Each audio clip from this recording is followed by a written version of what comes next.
wanted to move on a little bit from, if you think about where we've come from looking at due diligence, I do want to include stakeholder engagement as part of the due diligence process. I'll tell you why this is important. And this speaks to my comment about we've always done it in a certain way. If you're not going to do engagement and do a community, we spoke about needs assessment yesterday, you assume the reason why the NGO comes to you with this kind of solution is because it's built on engagement. There's a built-in assumption here.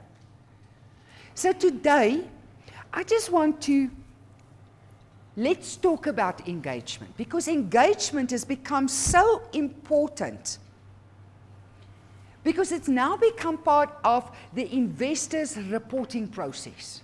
You've actually got to provide evidence that you have engaged. So my first question is, what is engagement? Engagement, I mean, if you just quickly say it's communication.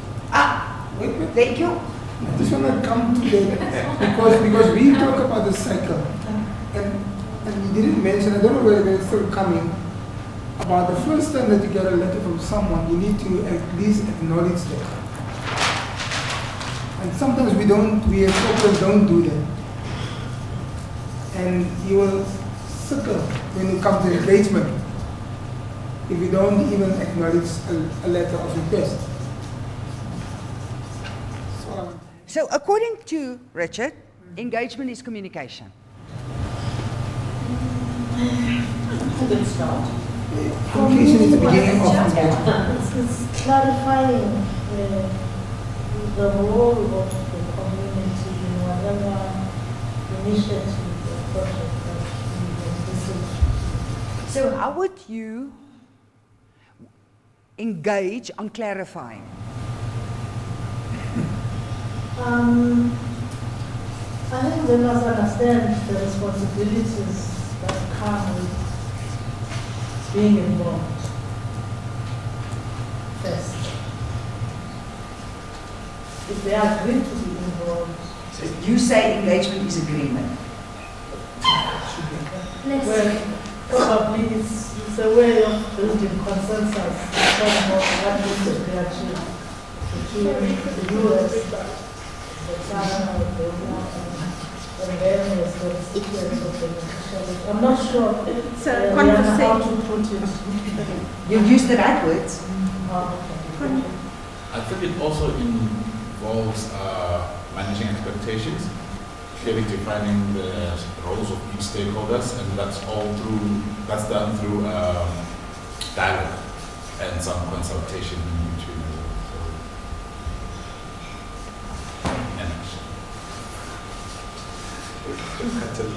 So engagement is dialogue. Well, I was going to say it's conversation because it can change. It's fluid. It absorbs, it's permeable. It absorbs the new developments. I would say much of it has to do with actually physically interacting with your community and maybe establishing a focus group, for example, so that you can establish if your project has relevance, but really engaging face to face with the beneficiary of your project. Building relationships with stakeholders.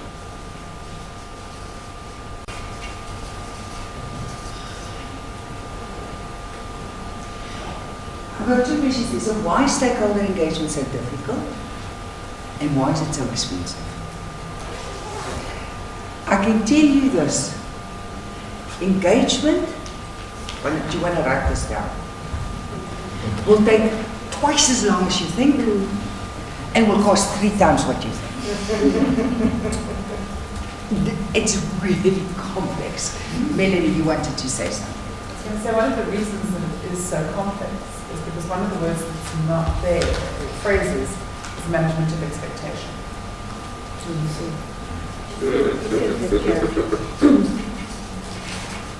And that, I think, is what makes us so nervous to open that particular can of worms.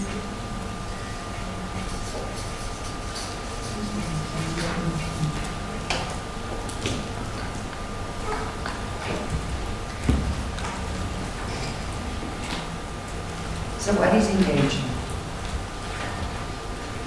Sorry, we just need this much.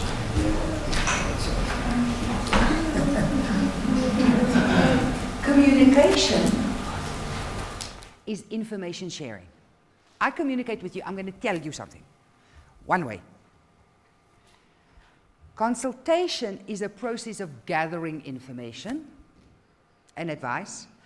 Dialogue is an exchange of views. Engagement is an effort to understand and involve. You have not even made a decision. That's engagement. I'm not going to ask you, well, I'm not going to ask you, do you like this or not? That's not engagement. Because engagement implies no decision has been made. I'm here to listen. And that's why it's so difficult. Because companies are used to communicate. This is who we are, this is how wonderful we are, and this is the price for the car. Nobody's engaged you. Okay? The consultation process, let me share with you a consultation process. I went to buy a car. I wanted a silver car. Actually, I first wanted a green car. And then they told me, sorry, we don't make it in green. I said, well, why don't you make it in green? Because nobody wants it in green. But I want one. No, but nobody wants it, so we're not going to make it. No, but I want one. No, we don't make it. Nobody wants it. But here I am now. I want one. Can you see what I'm saying? That's not engagement. So that is, well, we've made up our mind. You know, this is our communication. You can have this car, and you can have it in silver. That's it. But we're not going to engage on this. And this is where this negotiation comes from, which is why it's called union dialogue. You tell me your side, I'll tell me my side. And we're going to dialogue. And we're going to try and find this. It's actually a negotiation. It's not engagement. It's you state your case, I state my case, and then we're going to it's what they call a win-win, win-lose, lose-lose. Because very few people actually get out of a negotiation what they need. That's not engagement. So I want to be very clear, when we say engagement, did the NGO say we're going to come and teach you science and maths? Based on what? Engagement. Well, we can clearly see from the newspaper, science and maths is not working in the country. Karen shared with you yesterday the results are based on the results, but that's not engagement. Because here's what I can tell you. You think they need a school? They actually need a road. You think they need a clinic? They actually need a doctor. So both us as investors and the development sector as providers have got to be very clear on what engagement has happened. And our context is going to be very important. Some of you said face to face. Some of you said, you know, we've got to talk to each other. At this point in time, I can tell you probably about 75 to 80% of all our new strategies includes engagement. And I'm going to show you an example of that. So you've got to be very clear, and you've said, like, what is our expectations? You've spoken about relationships. But here's the thing, who are the stakeholders? It's a critically important thing because we think it's communities. But communities is just a homogeneous group. Some of you yesterday, when we spoke about your theory of change, said the youth. Some of you said between 14 and 25. But here's the thing, the complexity of a development process. There's a whole stakeholder value chain.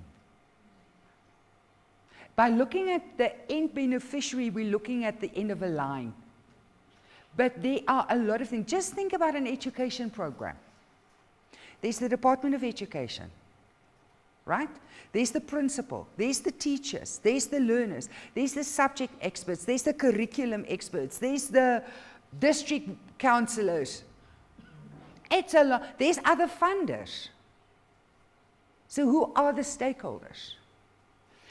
So your context, the identification, the prioritization, the data, how are we going to get this data? Through sampling, and then it comes to face-to-face, focus groups, questionnaires. Then we're going to look at the data, what does the data say?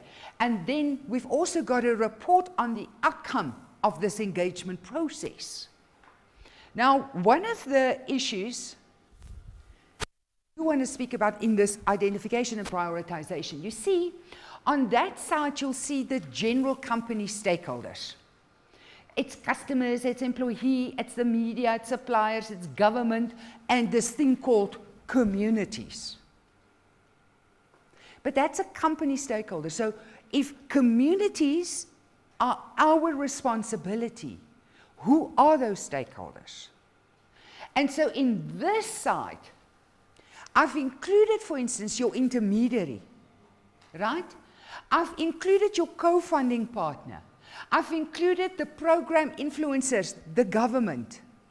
I've included the direct beneficiaries, those youth 24 to 25 in that geographic area. But here's the thing about a development program. There's always spillover. The indirect beneficiaries. So the point that I want to make is, where do we start and where do we stop with a stakeholder value chain? So I've got a test for you. You are funding an education program. Give me at least 8 stakeholder groups. In education. Education department, DOE, union, SGPs, school governing bodies, school government, principals, pupils, The parents is teachers. teachers are there already.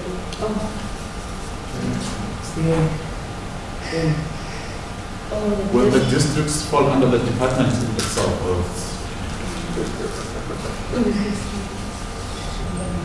NGOs working in the education space.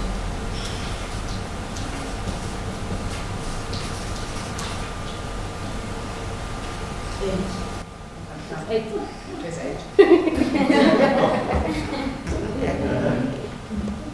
local business can also play a role, right?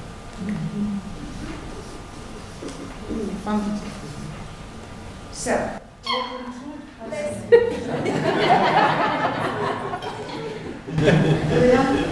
I also include Parliament or the legislators, given the state of our system. When you say NGOs, are we including like advocacy groups like inclusive education and those kind of, or are they separate? I would put them separate because they have a very different function. They've got a very different aim than, for example, the NECT. okay, so which, how do you want to do? Advocacy groups. Social justice. Social justice. Activists. Activists. Like 27. So here's the question. You implement a program, you're assessing the impact on all of those stakeholders.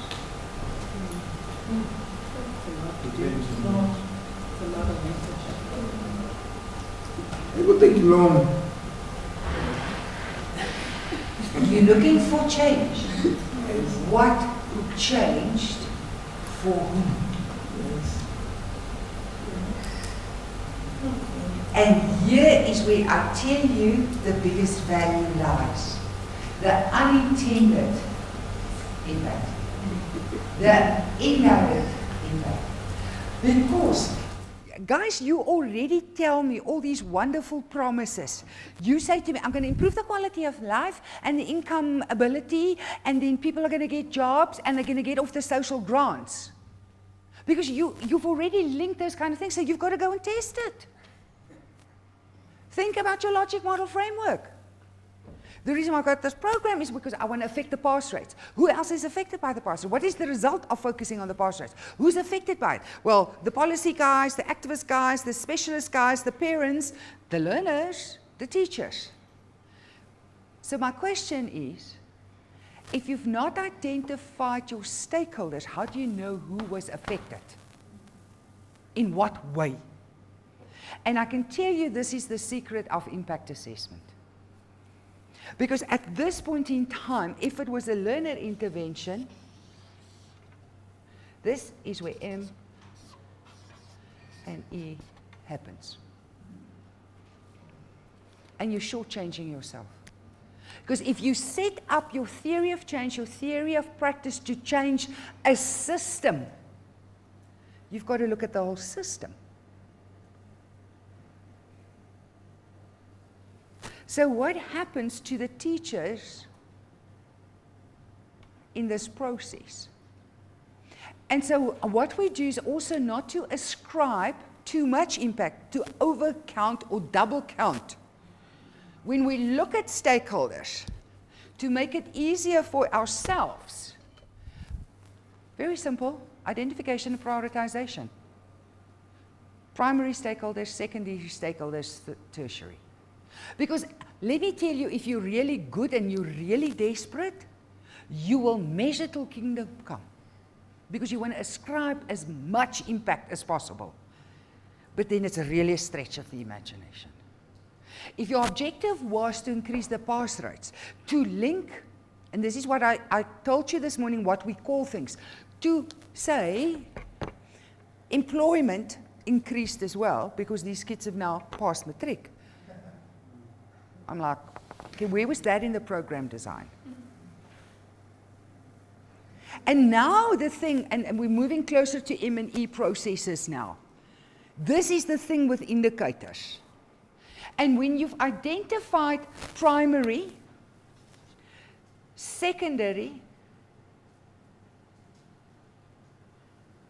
and tertiary, it gives you the length and the width of impact. There's going to come a point in time where you're going to stop measuring because this is like a really attrition. You're really far overreaching here to come to that conclusion. So this is the importance of, just want to say, so let's just test one more. We've got a disaster relief program.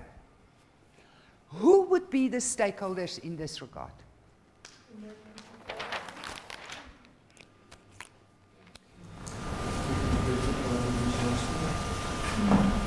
So, sorry, you say? Emergency services. Government.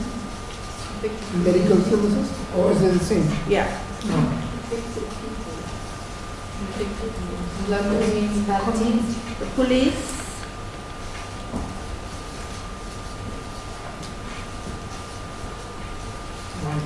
Community forums or communities. Local municipality.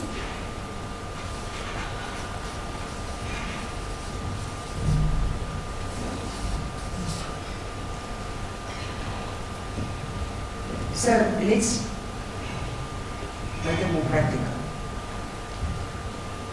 This is gift of the givers. Esther, can you really claim if you're funding gift of the givers? I mean, isn't it just a little bit of a stretch? It's a little bit of a stretch if you can say who was my primary. So my primary thing is, yeah. That's where I'm looking for direct impact. This is extended, probably. Because if they haven't repaired the bridges, think about, and that is why, you know, it's very easy to, like, be very lofty about our things. But if you test gift of the givers, it's generally emergency kind of provisions. So to say it's going to affect the government, seriously, that's a far stretch. It's short-term impact. It's most probably for a week. You can't say it's enhanced food security. Can you see what I'm saying here? So the kind of organization, the kind of program that you fund, just do this, because that will help confirm what you can claim as the change or the impact. So the reason why I've put up the others is because we're not so strong yet in certain assessment processes. But when it's going to come to your M&E processes, when you monitor, guess what's going to happen? Let's just think about education. You're going to monitor very closely program activities here. What are you going to evaluate then? A little bit of a broader impact. So what is the impact of this science and maths program on there and there? But if you don't know who your stakeholder groups are, the question then is, what are we going to report on? So now you're going to report on your science and maths program. What is the story you're going to tell? Yeah. How are you going to package this impact? We have improved pass rates. Is that going to make the Sunday Times? If you gift of the givers and you funded a program, think about the Knysna fires. Will that hit carte blanche? What's the story you're going to tell? The point that I want to make with this is, if you know who was affected and in what way, it helps to shape communication messages as well. It helps you not to overclaim. It helps you to package that results. Because we don't want to say, if we Tiger Brands, we donated 7 tons of milk. What was the impact of that? How will you package that story? What will you monitor? What will you assess? What will be the indicators you use to measure that disaster relief? It's funny, if I can just add, because it brings to mind something that Charlie mentioned yesterday, is if you're very structured, to what extent do you have the ability to support little ad hoc things? And this is one of those things we do have a disaster relief ad hoc donations built into our structure for things like this, because there is a huge expectation that your Tiger Brand, you make food. When people need food, you need to give them. So as much as it doesn't tie into our whole overarching sustainability, food security thing, we've made provision for this. And to be honest, we don't have great indicators for this. It's literally, we gave 10,000 Rand worth of products to this, and that's all we can report, because we really struggle to, at every disaster, go into Knysna and now go engage with everybody and go, how did that help you? Was it worthwhile? I don't know. So we've had to build that in so that we can be more responsive. But here's the thing, if it's a standard line item, you're better off now to have indicators and have identified, so that when you're going to say, it was just a donation. So if it's a standard portfolio, you better develop. Just saying, thank you. So, and you do that donation because you also want to shield yourself against the possible social media backlash. There is momentum in Knysna because we've got the Knysna Oyster Festival happening. So that was part of it. But then the story, the message that we put out is, our actual contribution is going ahead with this festival, even though everything tells us that we shouldn't be going ahead with this festival. And the economic opportunity that brings to the area is so many million. I think something like 500 million. Yes. And it's desperately needed now. Desperately needed, so that's why we have to go. That is actually our real contribution. Yes. And please take your water with when you go to the festival. The point that I just want to make is, guys, when it comes to, remember, the reason why we're going to assess is to tell the story of the change. And what helps to define the narrative of the story is, what was the change? And that was yesterday's story. Today's story, for whom? Tomorrow's story, in what way? When we assess. Can you see what I'm just saying? By identifying stakeholders, I don't want to just skim over stakeholder engagement, but stakeholder engagement has become exceptionally important in defining your impact. Sorry, Tracy? Oh, no, I wasn't. Oh, I thought you would be here. Any questions, contributions with regards to stakeholder engagement?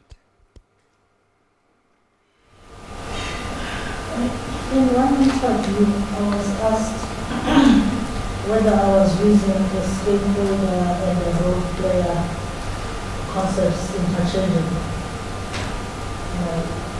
It was an interview, but I didn't have time to think properly.